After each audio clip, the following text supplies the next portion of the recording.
Hi friends, നമുക്കിതൊരു home made മന്തി ഉണ്ടാക്കിയാലോ? സവാളയും തക്കാളിയും ഒന്നുമില്ലാതെ. അപ്പോൾ ചിക്കൻ പീസ് സ്കിന്നോട് കൂടി ഞാനിപ്പോൾ ബിരിയാണി പീസായിട്ട് എടുത്തേക്കുന്നത്. വീട്ടിലേക്ക് ആയതുകൊണ്ട് ചെറിയ ചെറിയ പീസുകളാക്കി മാറ്റി ബിരിയാണി പീസാക്കി മാറ്റി അതിലേക്ക് വേണ്ടിയിട്ട് മല്ലിയില ചെറുതായിട്ട് അരിഞ്ഞ് ഇതിലേക്ക് നമുക്ക് ഇട്ട് കൊടുക്കാം. അതുപോലെ തന്നെ ഒരു വലിയ ക്യാപ്സിക്കം ഇതൊരെണ്ണം ചെറുതായിട്ട് കൊത്തി അരിഞ്ഞ് നമുക്കിതിലേക്ക് ഇട്ട് കൊടുക്കാം. മല്ലിയിലയും പുതിനയിലയും ഇട്ടിട്ടുണ്ട്, ക്യാപ്സിക്കം ഇട്ടിട്ടുണ്ട്. ഇനി നമുക്ക് ഇതിലേക്കുള്ള പൊടികൾ ഞാൻ ഒരു 2 ടീസ്പൂൺ മന്തി മസാല ചേർത്ത് കൊടുത്തു. ഇല്ലയെന്നുണ്ടെങ്കിൽ ജീരകപ്പൊടി ആയാലും മതി. മന്തി മസാല 2 സ്പൂൺ, 1 സ്പൂൺ കുരുമുളക് പൊടി, ബ്ലാക്ക് പേപ്പർ, പിന്നെ നമ്മുടെ മാഗി ക്യൂബില്ലേ അത് ചെറുതാണ്, ചെറുതൊരു 3 ഇട്ടിട്ടുണ്ട്. അതൊന്ന് പൊടിച്ചുകൂടി ഇട്ട് കൊടുക്കാം. 4 മാഗി ക്യൂബ് ജസ്റ്റ് ഒന്ന് കൈകൊണ്ട് പൊടിച്ച് ഇട്ട് കൊടുക്കാം. ഇതെല്ലാം കൂടി നന്നായിട്ടൊന്ന് കൂട്ടിയങ്ങ് തിരുമുക. നമ്മളിതിനകത്ത് വേറെ സവാള ഉപയോഗിക്കുന്നില്ല, തക്കാളി ഉപയോഗിക്കുന്നില്ല, നാരങ്ങ നീര് ഉപയോഗിക്കുന്നില്ല, അങ്ങനെയൊന്നുമില്ല. നമ്മൾക്ക് അത്യാവശ്യം വേണ്ട കറികൾ മാത്രമേ ഇതിനകത്ത് മാരിനേഷന് വേണ്ടിയിട്ട് ഉപയോഗിക്കുന്നുള്ളൂ. ഒരല്പം എണ്ണ കൂടി നമുക്ക് ചേർത്ത് കൊടുക്കാം. അതിന് മുന്നേ കുറച്ച് പൊടികളൂടി ചേർത്ത് കൊടുക്കണ്ടേ. നിറത്തിന് വേണ്ടിയിട്ട് മാത്രം കാശ്മീരി മുളക് പൊടി. നിങ്ങൾക്ക് വേണമെങ്കിൽ ചുവപ്പ് കളർ ആഡ് ചെയ്യാം. എനിക്ക് ചുവപ്പ് കളർ ആഡ് ചെയ്യുന്നതിന് താല്പര്യമില്ലാത്തതുകൊണ്ട് ഞാൻ 1 ടീസ്പൂൺ കാശ്മീരി മുളക് പൊടി നിറം കിട്ടാൻ വേണ്ടിയിട്ട് മാത്രം ഒന്ന് ആഡ് ചെയ്ത് കൊടുത്തു. ഇനി നമുക്ക് 1 ടേബിൾ സ്പൂണോളം എണ്ണ കൂടി നമുക്ക് ചേർത്ത് കൊടുക്കാം.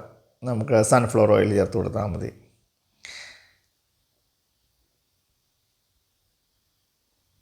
നമ്മുടെ ആ ചിക്കൻ വേകാനുള്ള സൺഫ്ലവർ ഓയിലാണ് നമ്മളിപ്പോൾ ചേർത്ത് കൊടുത്തിരിക്കുന്നത്. ഏകദേശം ഒരു 5 ടേബിൾ സ്പൂണോളം ഞാൻ ഉപയോഗിച്ചിട്ടുണ്ട്. അപ്പോൾ ഇതെല്ലാം നന്നായിട്ട് തട്ടിപ്പൊത്തി പുരട്ടി അങ്ങോട്ട് വെച്ചിട്ട് നേരെ ഒരു 20 മിനിറ്റ് മാരിനേറ്റ് ചെയ്ത് വയ്ക്കുക. അതിനുശേഷം നമുക്ക് അടുപ്പത്തേക്ക് വയ്ക്കാം. ഇപ്പോൾ അടുപ്പത്തേക്ക് വെച്ചു.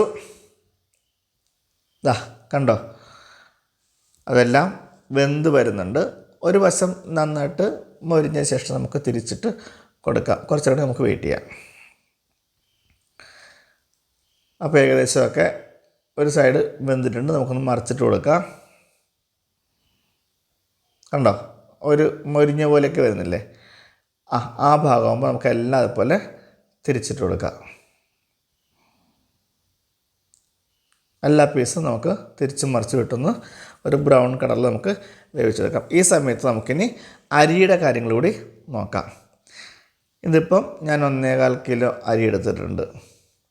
നമ്മൾ ചിക്കൻ എടുത്തേക്കുന്നത് 2 കിലോയുടെയാണ് കേട്ടോ. 2 കിലോയുടെ ഒരു കോഴിയാണ് എടുത്തിരിക്കുന്നത്. ഒരു കോഴിയുള്ളൂ.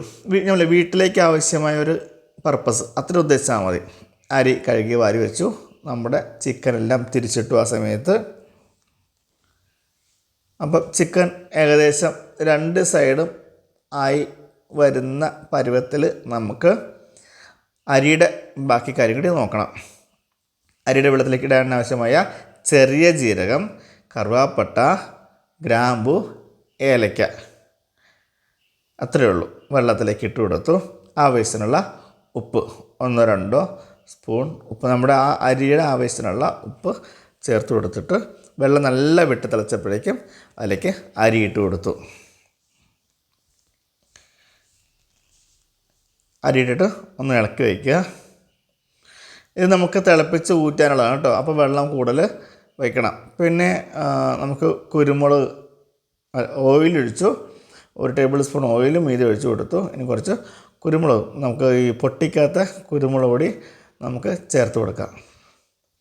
ഇനി നമുക്ക് മയോണൈസിൻ്റെ കാര്യത്തിലേക്ക് കിടക്കാം. ഞാനിവിടെ പാൽ കൊണ്ടാണ് ചെയ്യുന്നത്.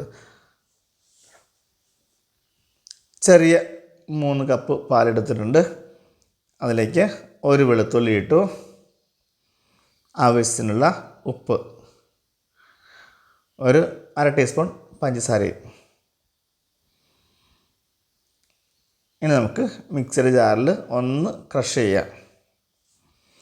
അതിനുശേഷം നമുക്ക് എണ്ണ കുറേശ്ശെ ഒഴിച്ച് നമുക്ക് ബ്ലെൻഡ് ചെയ്തെടുക്കാം. മുട്ട ചെയ്യുന്ന പോലെ തന്നെ ചേരാത്ത 2 വസ്തുക്കളായ പാലും എണ്ണയും തമ്മിൽ ചേർപ്പിച്ച് നമുക്ക് മയോണൈസ് ഉണ്ടാക്കിയെടുക്കാം. നല്ല തിക്കായിട്ട് കിട്ടും കേട്ടോ. ഞാനിപ്പോൾ നമ്മുടെ വീട്ടിലേക്ക് ആവശ്യമായ മന്തിക്കായതുകൊണ്ട് കുറച്ച് ലൂസായിട്ടാണ് ഞാൻ എടുക്കുന്നത്. ഈ പരുവത്തിൽ ഞാൻ ഒന്നുകൂടി അടിച്ചെടുത്തേക്കാം. ഈ പരുവത്തിലെടുത്തു. ഇത് മതി. നമ്മുടെ വീട്ടിൽ കഴിക്കാനുള്ള ഒത്തിരി കട്ടി വേണ്ട, എന്നാലും ഒരല്പം ലൂസായിട്ട് തന്നെ എടുത്തിട്ടുണ്ട്. നമ്മളുടെ ചിക്കൻ ഇവിടുന്ന് പെറുക്കി മാറ്റാം. കാര്യം ചോറ് ഊറ്റാനുള്ള സമയമായിട്ടുണ്ട്. ചിക്കൻ പെറുക്കി മാറ്റിയിട്ട് ഈ ഗ്രേവിയും എണ്ണയൊക്കെ ഇല്ലേ, ഇതിലേക്കാണ് നമ്മൾ ചോറ് കോരിയിടാൻ പോകുന്നത്. എന്നാലേ ആ ഒരു ഫ്ലേവർ ചോറിന് കിട്ടത്തുള്ളൂ. അപ്പം ചിക്കനെല്ലാം പെറുക്കി മാറ്റി ഒരു സൈഡിലോട്ട് മാറ്റി വെച്ചു. നമുക്ക് ഈ ചോറ് കോരി അരിപ്പയിൽ കൂടി ഊറ്റി അതങ്ങനെ തന്നെ നമ്മൾ ഈ നമ്മുടെ ചിക്കൻ വേവിച്ച പാനിലേക്ക് ഇട്ട് കൊടുക്കുവാണേ. കണ്ടോ? അപ്പോൾ ആ വെള്ളം ഊറുന്ന ശേഷം നമ്മൾ വെള്ളം മാലാൻ വയ്ക്കുന്നില്ല. ആ വെള്ളത്തിൽ നിന്ന് കോരുക. നേരെ നമ്മൾ ദമ്മൊക്കെ അടിക്കത്തില്ല, ദമ്മിടുമ്പോഴെങ്ങനെയല്ലേ ചെയ്യുന്നത്, അതുപോലെ തന്നെ ഇടുക. ഇനി കളറിന് വിട്ടൊരു അല്പം മഞ്ഞൾപ്പൊടി വെള്ളത്തിൽ കലക്കി ഞാൻ ഒഴിച്ചു കൊടുക്കുക. നമ്മളെല്ലാം ഹോം മെയ്ഡ് രീതിയിൽ തന്നെ ചെയ്യുന്നത്. ഒന്നും നമുക്ക് വീട്ടിൽ ആർട്ടിഫിഷ്യലായിട്ടൊന്നും നമ്മൾ ചേർക്കുന്നില്ല, കളറുകളോ അങ്ങനെയൊന്നും ചേർക്കുന്നില്ല. അപ്പാടെ മാഗി ക്യൂബ് മാത്രമേ നമ്മൾ പുറത്തുനിന്ന് ചേർത്തിട്ടുള്ളൂ കേട്ടോ. ഇപ്പോൾ ഇതിനകത്ത് ചിക്കൻ നമുക്ക് നിരത്തി വയ്ക്കാം. പിന്നെ അതിനകത്ത് കനൽ ഇറക്കി വയ്ക്കാം. കനലിൽ എണ്ണ ഒഴിച്ചിട്ട് പെട്ടെന്ന് തന്നെ നമുക്ക് മൂടി ആ പുക അതിനകത്ത് കൊള്ളിക്കാം. ഒരു കാര്യം ധൃതിക്ക് മറന്നുപോയി, നമ്മൾ പച്ചമുളക് 4 എണ്ണം അതിനകത്ത് കുത്തിവയ്ക്കാൻ മറന്നുപോയി. വെയിറ്റിന് വേണ്ടിയിട്ട് ഒരു കല്ല് ഇടിക്കലെടുത്ത് വെച്ചു. ഇനി ചട്നി എല്ലാം ഒറ്റ ശ്വാസത്തിൽ പറഞ്ഞു പോകാം കേട്ടോ. ചട്നി മല്ലിയിലയും പുതിനയിലയും പിന്നെന്താ വേണ്ടേ, ഒരു തക്കാളിയും 2 പച്ചമുളക് എരിവിനുള്ളത്, ഒരല്ലി വെളുത്തുള്ളി, ഒരു കഷ്ണം സവാള. ഇതെല്ലാം നമുക്ക് പെട്ടെന്ന് തന്നെ അരിഞ്ഞിടാം. എന്നിട്ട് 1 സ്പൂൺ വിനാഗിരി ഒഴിച്ച് നമുക്ക് അരച്ചെടുക്കാം. ആവശ്യത്തിന് ഉപ്പ് ഇട്ടു, വെള്ളം ഒഴിച്ചിട്ടില്ല. നന്നായിട്ട് അരച്ചെടുത്തേക്കാം. ഇത് അടിപൊളി. അപ്പം ഗ്രീൻ ചട്നിയായി, മയോണൈസുമായി, ചോറ് നമ്മൾ പുകയത്ത് ഇട്ടിട്ടുണ്ട് അല്ലേ. ചമ്മന്തി റെഡി, അരിഞ്ഞിട്ടുണ്ട്. ഇത് മതി. അപ്പോൾ നമുക്കിനി ചോറ് എൻ്റെ പൊട്ടിക്കാം. ആഹാ പുകയുടെ മണമൊക്കുന്നുണ്ട്. പണ്ടെല്ലാവരും പുകച്ച മണം ഉണ്ടെങ്കിൽ കഴിക്കത്തില്ല. ഇപ്പം പുകഞ്ഞ മണം വന്നില്ലെങ്കിൽ കഴിക്കത്തില്ല. കണ്ടോ, നല്ല ഫ്ലേവർ വന്നിട്ടുണ്ട് കേട്ടോ. ഇനി ചിക്കൻ ഒന്ന് പെറുക്കി മാറിയിട്ട്, അപ്പോൾ ചിക്കനകത്ത് പുകമണം കിട്ടാൻ വേണ്ടിയിട്ടാണ് നമ്മളിങ്ങനെ നിരത്തിയിട്ട് പുകച്ചത്. ഇനി ആ ചിക്കൻ പെറുക്കി മാറ്റിയിട്ട് ചോറ് ഫുള്ള് അങ്ങോട്ടൊന്ന് മിക്സ് ചെയ്യുമ്പം അടിയിലുള്ള ഗ്രേവിയും എണ്ണയും ചിക്കൻ്റെ ഫ്ലേവറും ആ മാഗി ക്യൂബിൻ്റെ ഫ്ലേവറും എല്ലാം കൂടി അങ്ങോട്ട് ആ ചോറിനകത്തോട്ട് അങ്ങോട്ട് ആവാഹിക്കപ്പെടും. കണ്ടോ? അപ്പോൾ ഇനി നമുക്ക് ചോറ് വിളമ്പാം.